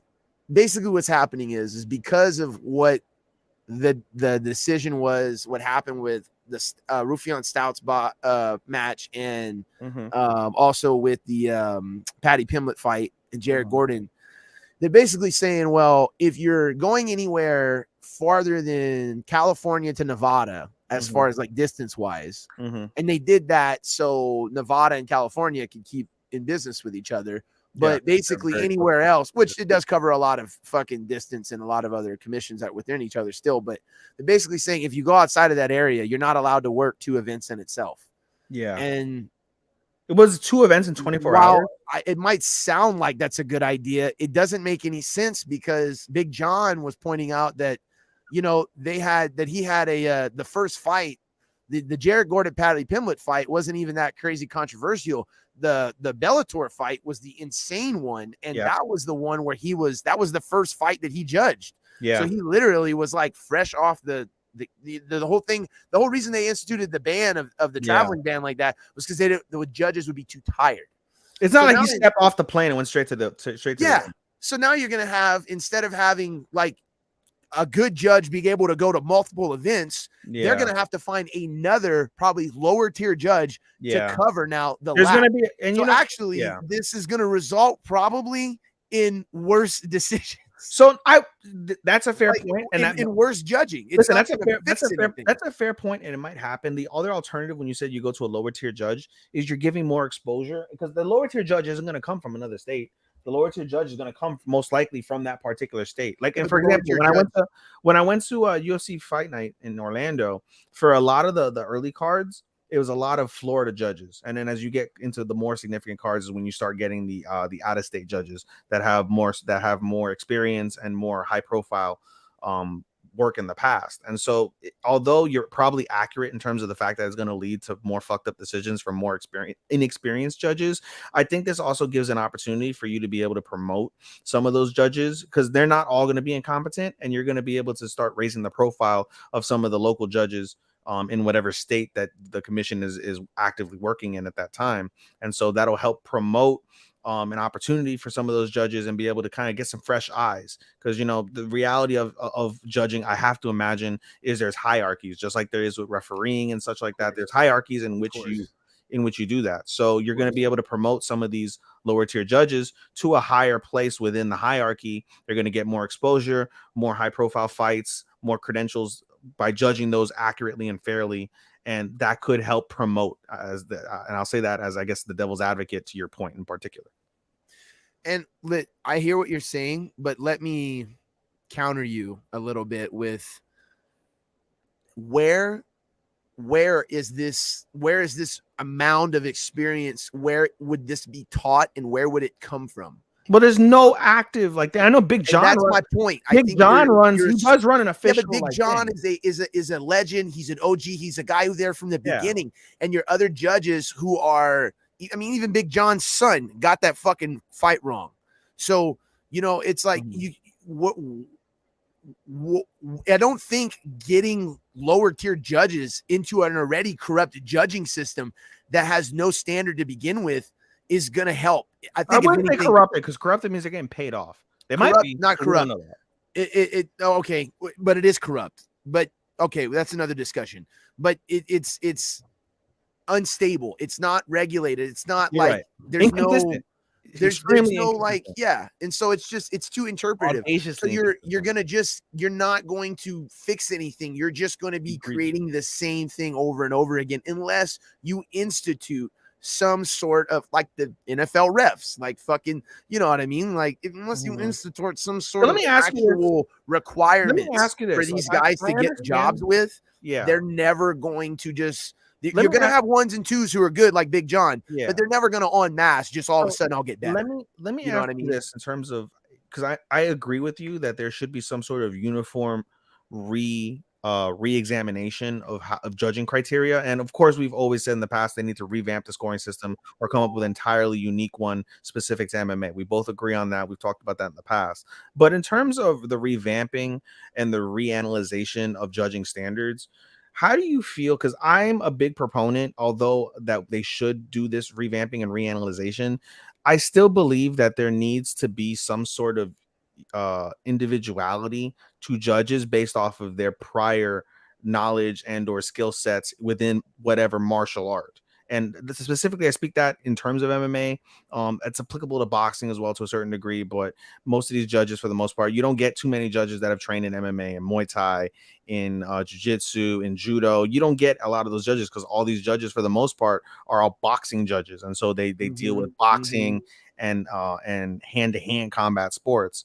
So, does that, I mean, there's several layers to that question. Like, how much do you feel individuality in terms of individual experience within combat sports is beneficial or a hindrance? And then keeping that in mind, should they start having, and I don't know how that works. Maybe they do that where they have where they they'll have, trying to pull other judges from other other genres, you could say, or other arts, in terms of being able to bring them in based off of that prerequisite experience of having done judo, having done karate, having done Muay Thai, having done Krav Maga. I don't know if that's an applicable martial art within MMA, for example. Whatever the case may be for that, should you start looking at those instead of looking at primarily boxing judges?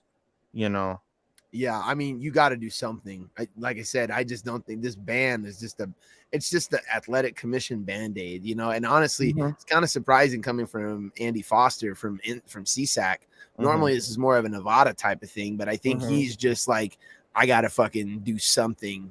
Well, I mean, when you think of the big athletic, it's just literally the weakest piece of legislation that they can fucking even come up with to try to combat it. It just does nothing. Like I said, if anything, it seems like it's going to create an inherent problem. Well, I mean, CSAC maybe they'll amend it and fix it in certain places. CSAC has always been progressive in terms of them trying to alter right behind Nevada, because obviously Nevada is the end all be all standard for all combat sports. Fighter safety, they've always been progressive about. Yes, they've been progressive about fighter safety though. Yeah, no, it doesn't.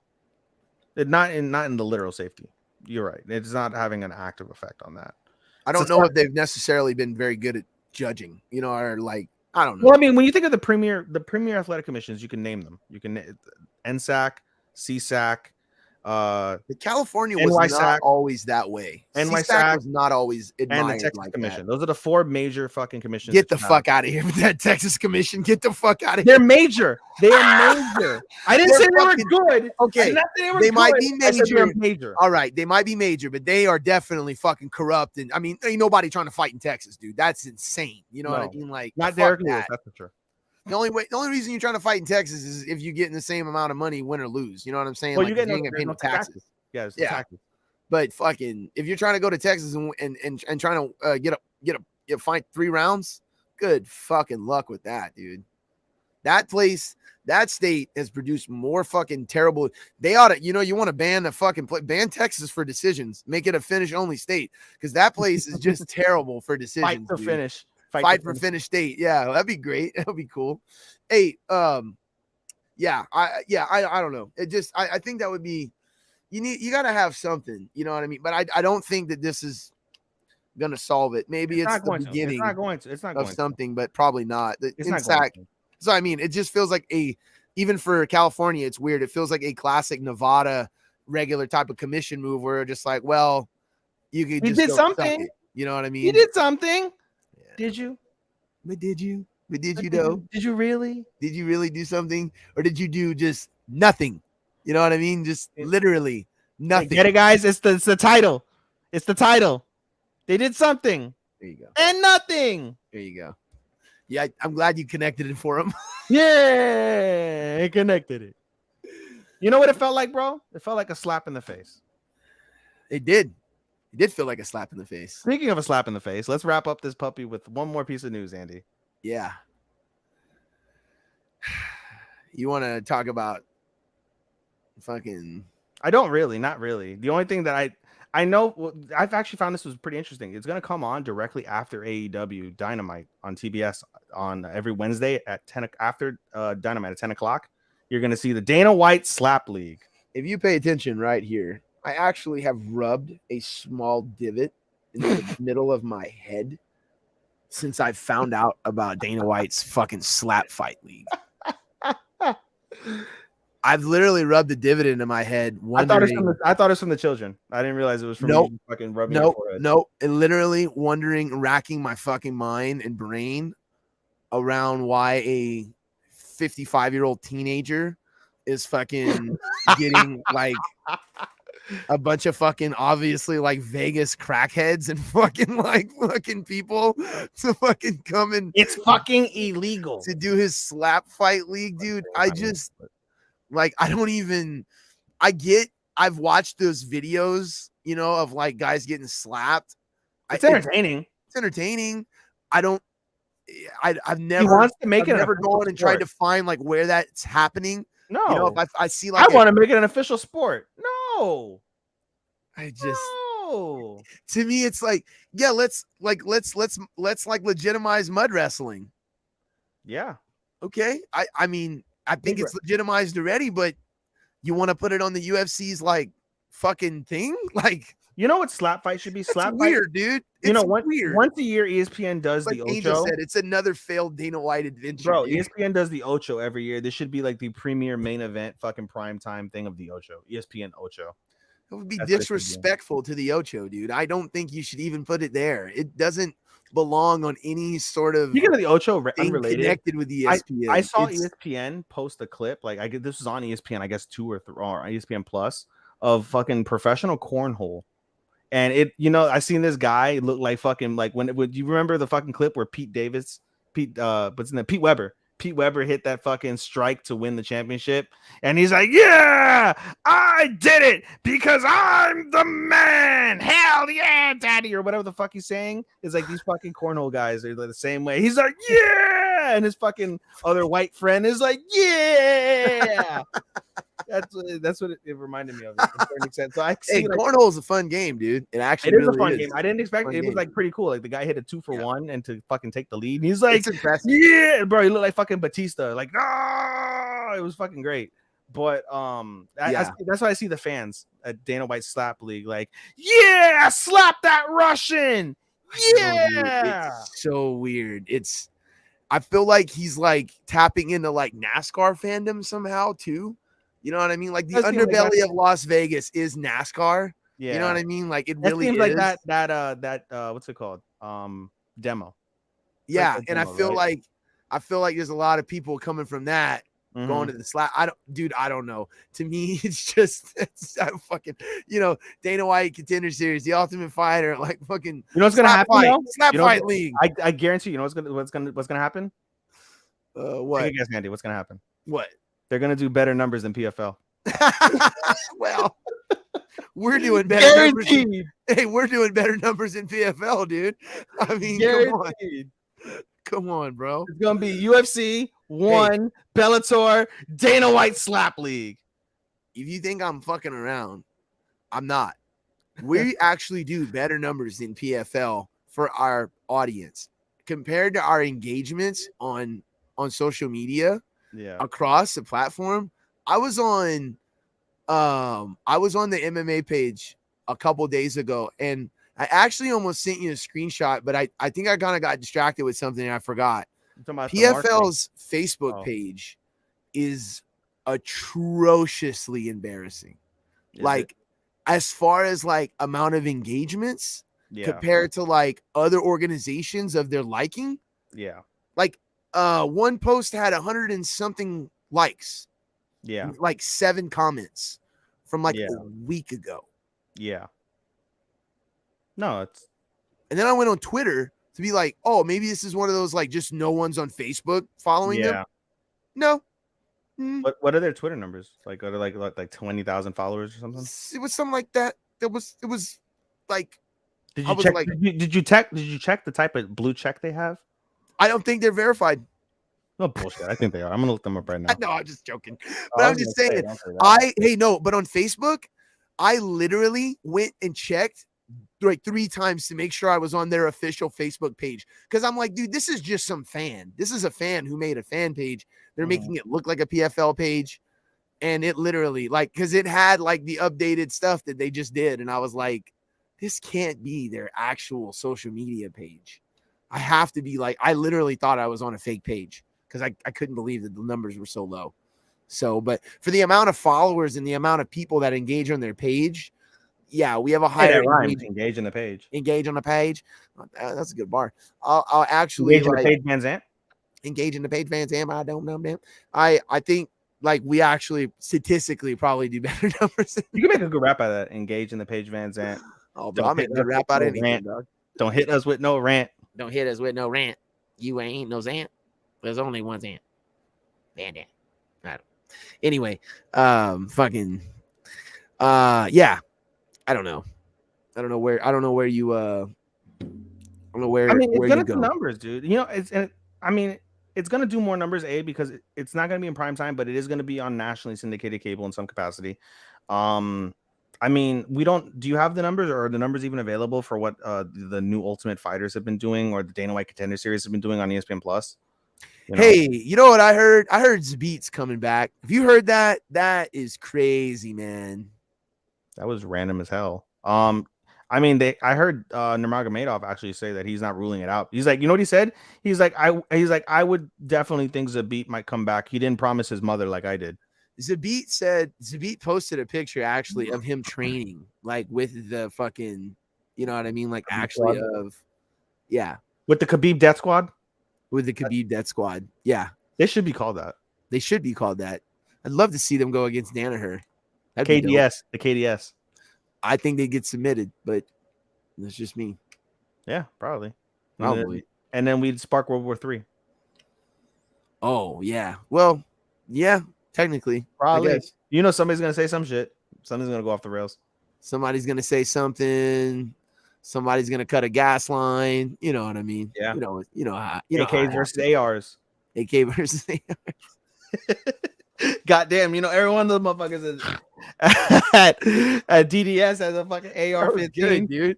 AKs versus ARs, bro. That should be a fucking shirt. That should be a brand right there. All right. Shooters versus desert shooters. All right. Yeah. No, look, I just being funny about the slap shit. It's irritating. And it's one of those things where I wanted to address the absurdity of it. Whatever happened to Dana White's fucking legitimate boxing promotion? That was my response to actually when the slap league thing came out. I was like, whatever happened to the boxing? Was he supposed to be a legitimate boxing promoter? Dealing with Floyd Mayweather and the money team was trying to come up with something. And the other thing that pissed me off about the slap thing, they asked him about it, and he was all just like, well, he's like, you're watching this shit on fucking TikTok, and it's just like, this is so stupid. Well, then I looked at the numbers, and it's just like, God, you're such a fucking... But you know what it is also? Dana White burned Dana White burned a lot of bridges in boxing. He burned the majority of bridges. He burned all of them. There's literally no one who wants to work with him. He doesn't want to work with Steven Espinosa in Showtime. Doesn't like Bob Arum. I wouldn't want to work with him. Doesn't like Bob Arum, who you would think that would be the easiest fucking link because of the ESPN Plus deals that they have. Doesn't want to work with Bob Arum. Bob Arum's like known as a fucking... He fucking called Leonard Ellaby from fucking Floyd Mayweather's camp a fucking idiot, I think, if I recall that correctly. Fucking he shitted all over fucking Oscar De La Hoya and Golden Boy. Yeah. Fucking shitted all over that. I think doesn't he have beef in some capacity with fucking what's his face? Eddie Hearn? Maybe. Wouldn't shock me if he had beef with Eddie Hearn. I mean, those are like the major fucking, those are right there, 3 of the 4 major things. Because fucking damn it, De La Hoya runs Golden Boy. Arum runs Top Rank. LRB is a significant part of the money team. Espinosa runs Showtime, which is the biggest boxing broadcaster right now in the United States. Now that HBO is no longer available. If he has beef with Eddie Hearn runs the European division basically of boxing because he handles a lot of the UK and Europe and has a lot of fighters that are in the US and Mexico as well. Right. I mean, who's left at that stage? I mean, you have the other guys like Lou DiBella and people like that. I don't think he's mentioned anything too bad about Al Heyman, who's obviously the biggest promoter that's not a Bob Arum with PBC. So, I mean, there's still hope in some capacity, but he's burned so many bridges in boxing. That's probably why he's fucking not even there no more. Yeah. So, anyway, that was my boxing. I got my little boxing in for today because I love talking boxing. Yeah, get that boxing in. I mean, yeah, exactly. I don't know what he's gonna do, but fucking good luck with the slap fight league. Let's see where it goes. It's gonna do numbers. Sadly, it's gonna do numbers, dude. It's gonna do numbers. It's still gonna be laughable. Fucking Dana White's Contender Series does numbers. The Ultimate Fighter still does numbers. It doesn't mean the numbers are gonna be great. Yeah. What do you think the investors are like? Yeah, okay, we can't wait to see. They're not what Shotzi's investors, so it doesn't Dana matter. White fucking, They're not Shotzi's investors, so it doesn't matter. No, that's where you're wrong. See, Shotzi's investors would be like, hey, fucking do 2 fight leagues, please. You know what I mean? Like, bro, Shotzi needs to come up with his own fucking like thing. But he kind of does. He has the jiu-jitsu portion inside of fucking that should be like a whole line of shirts for him. He should like market that and be like, we have investors for that. You know what I mean? Like One FC. We have investors. One FC ruining the UFC's fucking castaways. I wonder if we can get in trouble for making merch like that. We'll get cease and desist. We would, huh? Yeah, that's why we can't do anything similar to like UFC logo or One logo. Yeah. We can't invoke any of their names. It's all good. We can have like caricatures of them perhaps and have like a quote. Caricatures. Maybe that would fucking suffice if we get like one of those guys that do a caricature with a fucking giant fucking Shotzi head with a little tiny body with him saying something stupid. Like, we have investors. I always thought but that might sell. I always thought a caricature was like a chair for a character in a movie. So, but with that being said, on that note, hey, it was a good episode. Fantastic. We had a lot going on this week. We're gonna come back. We'll do one more episode this year and do a recap of the whole year. If we don't see you then, we'll see you next year. Follow me at MMA4Marks. We got the Facebook page. We've got we've got a lot of stuff going on this next year. We're gonna be ramping it up production wise, ramping it up quality wise and stuff. So we appreciate everybody with the journey, and see you for the end of the year bonus episode. I know you got some plugs there. Take us home, brother. Yeah, I just want to say also, while we're on that note, if you guys don't catch us next week for our episode, guys, thank you so much. As Andy just said, for the journey. It's been a wild ride. I know we were absent for a lot of the year, and we've come back now thanks to Sean and W2M Network. First plug. We've come back with a vengeance, and guys, we can't stress this enough. Andy and I talk at least 3, 4, 5 times a week about things related to the pod, things related to the future of the pod. And that's a low number. And we have so many ideas. We have so many ambitions. We really want to fucking make it. And you guys' support, you guys' constant viewership, you guys' comments, it all contributes to that. It all helps. For those that have commented and contributed and given us opinions, feedback, positive and negative, thank you so much. We wouldn't be able to improve or continue this journey without it. And for those that don't comment or don't, just, hey, we're open. We're an open forum. Let us know. We would love to hear from you. We'd love to implement. If you have any good ideas, anything of the sort, let us know. We're open. We want to continue to grow. We want to continue to give the show for you. Because at the end of the day, yeah, Andy and I fucking do this for fun.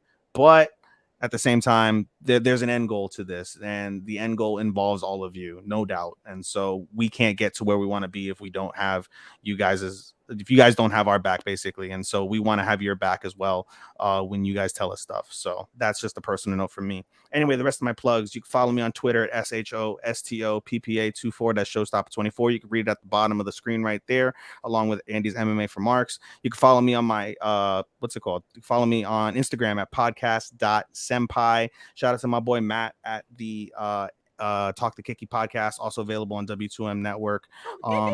We have to figure out what we're going to do with Linktree, because fucking penis wrinkle, fucking Elon Musk figured out off air. Don't fucking said some shit like that about the fucking Linktrees. But regardless, all of our socials, or at least all of my socials, have Linktrees. You can follow Andy and I and our MMA4Marks endeavors on there. You can also follow me with my Talk to Kiki endeavors as well as my personal socials as well.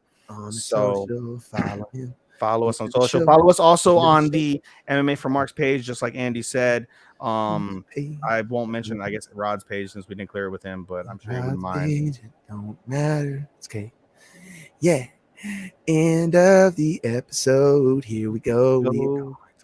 Bye for now. See you next year. All right. Okay. Press the button anytime. You can do it when it's fine. Oh yeah. Let that motherfucker ride. See you next time on MMA4Marks, motherfuckers. We love you.